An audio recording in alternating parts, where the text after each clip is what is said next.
So I feel as though a lot of people are sleeping on this game. Uh, One thing I can say about this game is if you go to the subreddit, there are dedicated just gamers who love this game and love this franchise. More so Remnant from the Ashes, which is technically the second game in this franchise, and then Remnant 2 itself.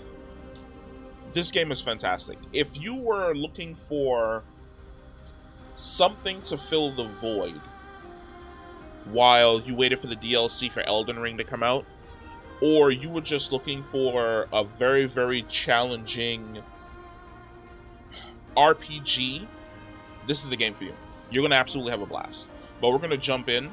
Actually, let's jump into the settings first. And let's do a quick settings rundown. Of course, we've got our usual display, resolution, and brightness. Motion blur, yuck.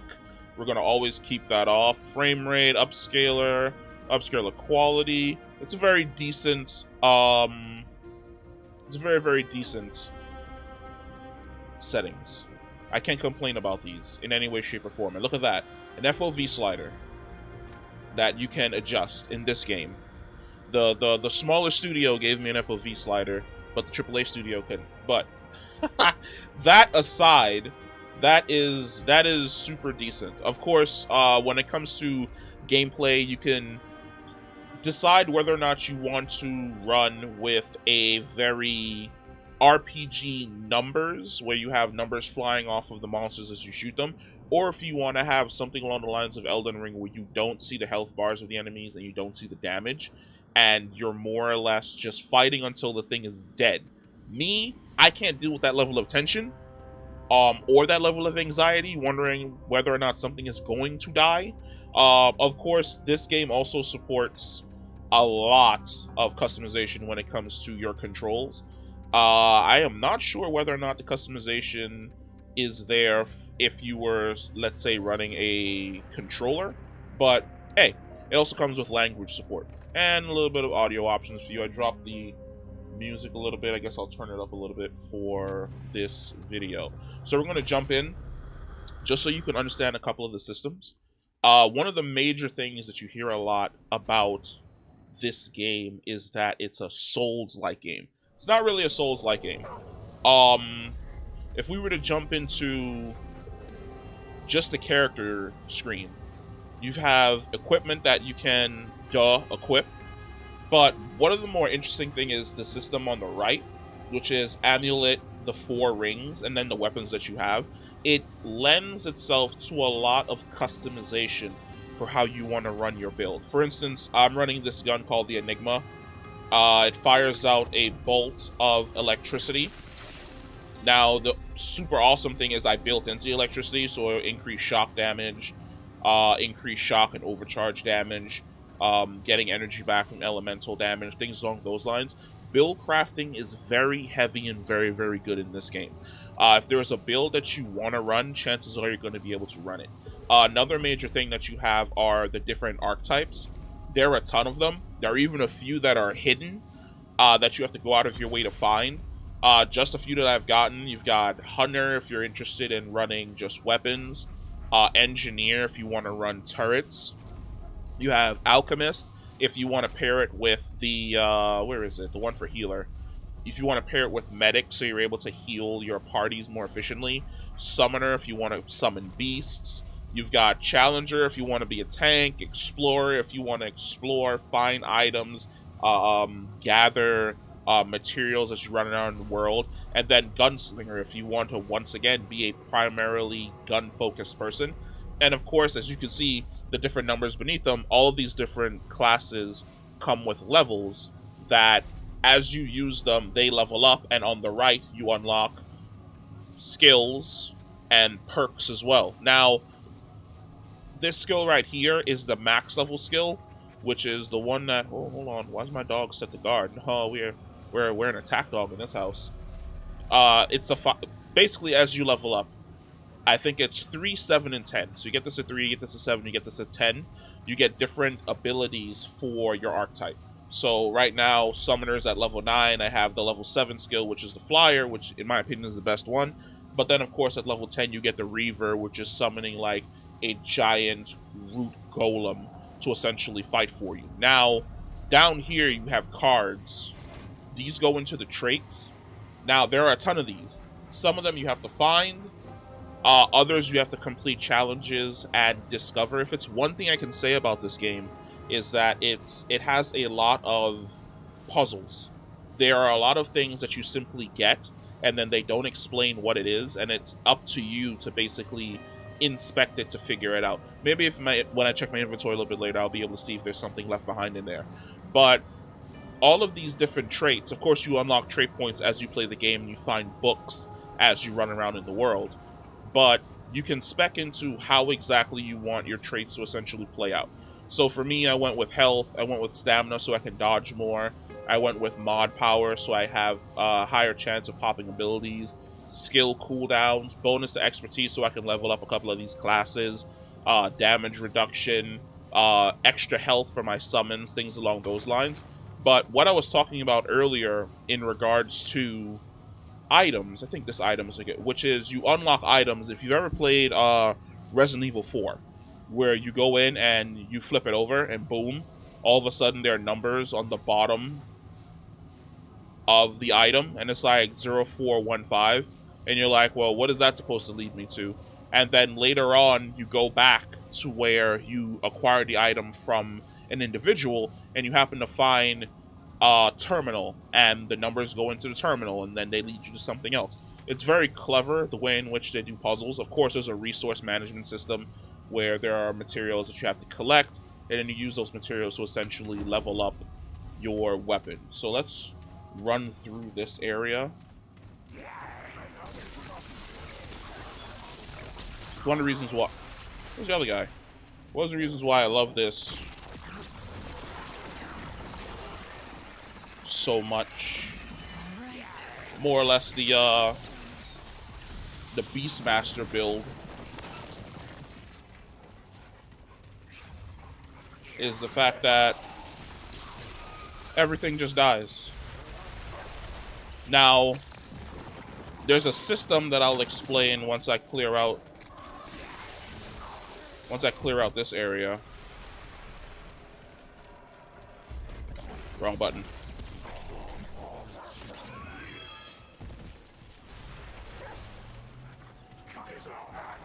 I hear somebody, but I don't see somebody. Where you at, player? Go ahead and come on out.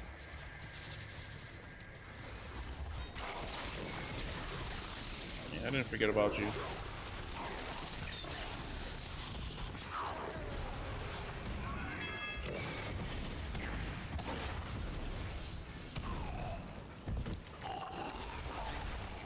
Those guys are massively effective.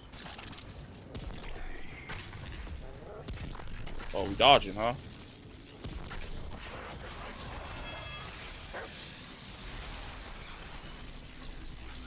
And when I say massively affecting, I mean massively affecting. They do not care.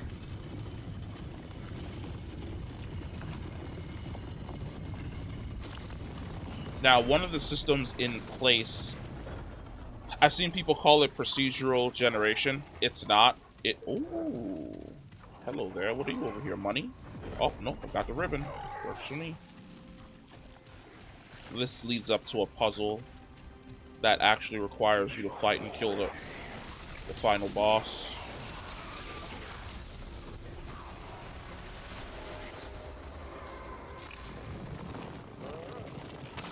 So what you basically run into when you play this game is that it's like 1,000 islands. Oh, that's 1,000 is too much.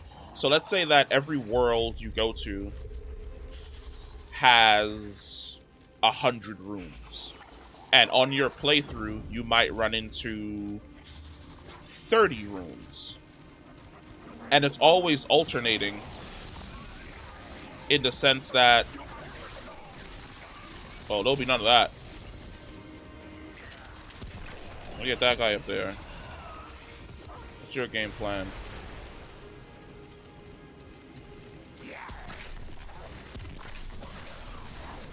Nope. Oh, wait, something over here as well. What's this? Money? Yeah, money. I've been here before. Strange that I haven't run into any big guys yet.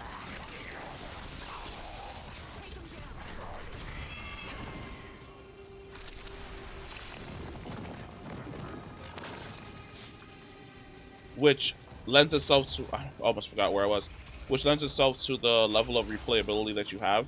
So a world like this, on your very first playthrough, you may run into the king. But then on your very next playthrough,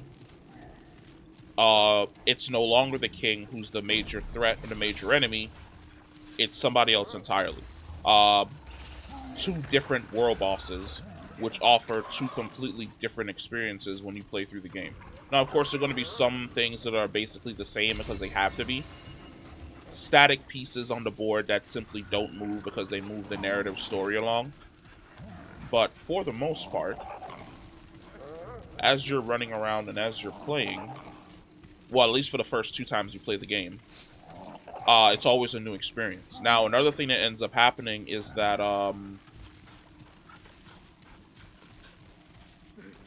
different enemies offer different offer different chances to farm different items. So one time when you play through, you may kill a boss and the boss drops a certain item. But then when you play through again, you have to go kill another boss which drops another item that wasn't there the first time you played through. And then you're able to combine both those items to create something completely new. Or one boss will drop 4 different items, and those 4 different items depend on how you kill the boss. Did you do something that gave the boss more strength? Did you do something that weakened the boss? And goodbye, dog. Did you do something in the middle of the fight that made the fight more difficult? It offers you. Do I need to? Let's hit this. Get our health back before we move on to this this area. It offers you the chance. I didn't really say I shouldn't even say it offers you the chance. All right, now let's go. Ravenous medallion. No. Put that in the door, and then we can take part in the feast.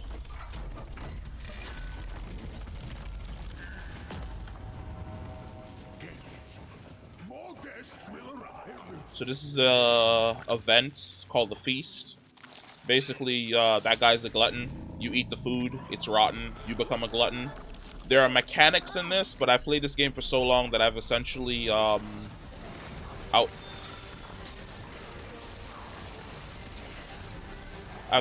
out-leveled the mechanics.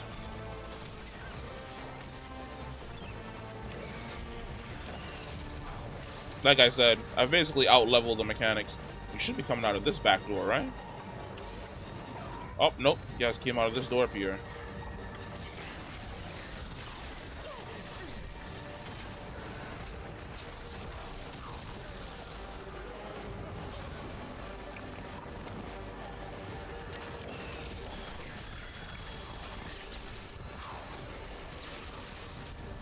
Where's the food? Where's the food? Where's the food? Give me that.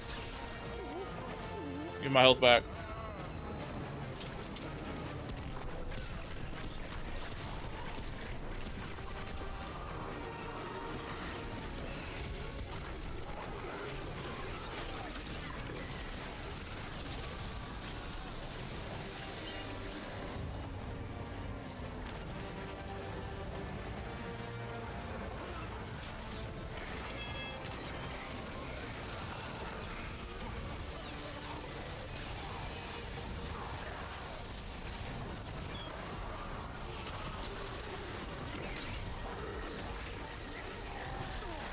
Oh, he hurts!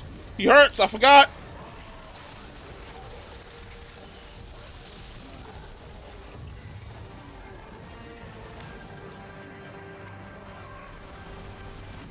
Oh my god. When you're on lower levels, that is just so much more terrifying and annoying than it needs to be. But what you'll run into is multiple different kinds of, now I remember why I remember why you weren't on. You were a guard dog, because guard dog comes with a heal.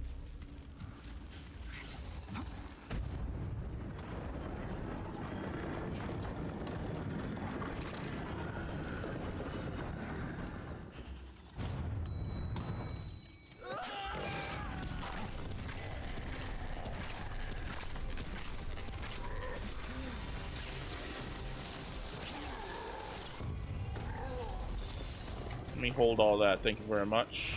I'll hold that too. Yeah, I can't help you guys. I'm sorry.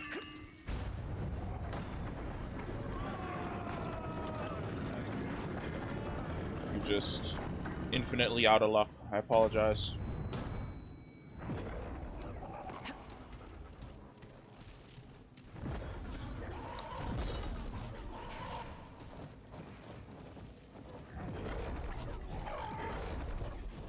Damn, if that's not scary. There are a lot of times when you're playing through this game, it uses... What's your game plan, player? It uses sound really well. For the middle of boss fights, you run into situations where certain like heavy attack coming from the boss relies on a sound cue. You hear that sound cue, you know it's about to come. It allows you to time your attacks a little bit better. Now, of course, like most games, it has a central hub. The central hub does not allow...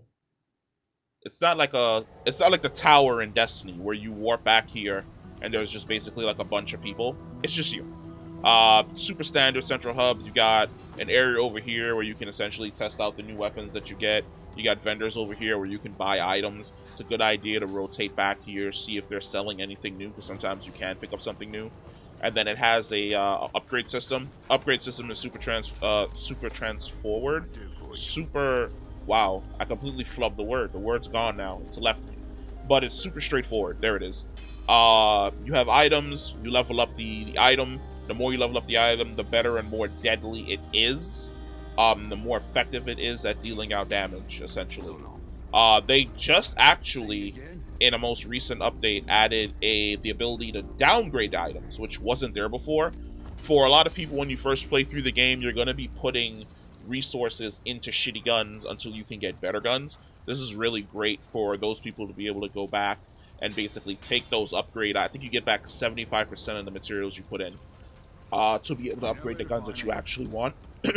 Then, of course, over here, you got the person who offers more upgrades to your weapons, which are in the form of augments, which can completely change the way in which your gun works. You want to fire healing bolts, you want to do a concussive blast, you want all your bullets to do fire damage. This is the person that you essentially talk to, which leads into like the mod system, which is right here. So certain weapons that you get will have mods that are baked in that you can't basically take out, and then they'll have other mods that you can add in to basically increase the crit chance, do something along those lines. The main gun that I'm using, or I was using for that, is the cube gun. Well, sorry, it's not the cube gun. It's the cube gun's the other gun. It's the Enigma. Upside of the Enigma is that it fires... Is it this? No. It's this. It fires those bolts. And you can basically create a field where if anything attempts to pass through that field, they get electrified, and it does a ton of damage to them. Another one of the guns that I'm rocking is this one. It's a straightforward gun until it's a sticky situation. I become Wraith. Full auto, does a ridiculous amount of damage. Super great for damage phases on bosses where I just need to basically lay down the pain. One of the more fun things that I think the game actually has is in Elden Ring, you would basically teleport from one location to another. This game really doesn't do well, it does teleportation in the form of the crystals. But a lot of the time when you find yourself at the end of a dungeon, there really isn't any way to get back. So they added an ability for you to basically kill yourself. You drink poison, your character dies. There isn't a penalty. You don't lose experience or anything along those lines like Elden Ring. That's why I said that a lot of people call it a Souls-like game, where it's more like a roguelike game, where you're running through these different islands that randomize and give you completely different events and completely different experiences when you play through. For instance, when you click on the world map, because I think right now what we are currently in is we're in adventure mode. So if we were to go out of adventure mode and let's say swap over to the campaign, there are 4 different worlds that you can start on. Not everybody starts in the same world. I got the worst world with the most difficult variant the first time I played through, so my first playthrough was super difficult. This is my nightmare playthrough currently. Over here we've got the veteran playthrough because I'm farming items. That's basically what adventure mode is. Adventure mode is you load into a world you've done before, you can run it back, experience all of the different new things, try out all of the different randomizations, see if you can farm certain encounters to get certain things or to farm certain items. It's great. I love it. There is definitely a lot of time baked into this game if you decide that you want to be the most dangerous motherfucker on the face of the Remnant 2 planet. But yeah, I like this game. I really, really like this game. The first Remnant game I played for a while didn't really hold my attention. This game I played to absolute completion, and I'm fiending for basically them to release DLC. Oh my god, this year has been just man. This year has been difficult for my wallet. There have been a lot of games that have essentially come out this year, and there's going to be a lot of DLC coming down the pipe that I'm going to have to purchase for a lot of these games because a lot of these games left a mark. Remnant 2 definitely left a mark. I'm going to be there when they release their next DLC for this game. I'm going to play through the next story content that they have. If you're looking for a Elden Ring type game that has randomization to its world so that there are benefits for multiple playthroughs, multiple runs to experience multiple different paths with a fairly decent building system, weapon system, and an amulet ring system, and a really good trait system where you can basically build craft and play it in the way in which you want to play. Do you want to play with the best boyo and a turret? You can. Do you want to play with a turret and a healing build? You can. Do you want to play with a turret and be tanky as hell? You can. Do you want to play as a tank that basically walks around with the flamethrower just burning everything down as you're walking? You can. Those possibilities are all there for you to explore. And while you're exploring, you're going to come across secrets. You're going to come across items that you probably didn't even see on your very first playthrough. All that is super fun. All that's going to be eating up your time. Like, it ate up my time when I was playing through this game for the very first time. But yeah, that is Remnant 2. It is a fantastic roguelike, Souls-like game that I think that a lot of people really should give a chance to. I feel as though Remnant 2 really it shouldn't be as big as Elden Ring. I feel as though Elden Ring kind of surprised everyone and broke the mold, but it should definitely be doing just fantastic out there with a ton of people playing the game and enjoying it and getting to know it. But let me know what you think. Comment down below, and I will catch you in the next video. Peace.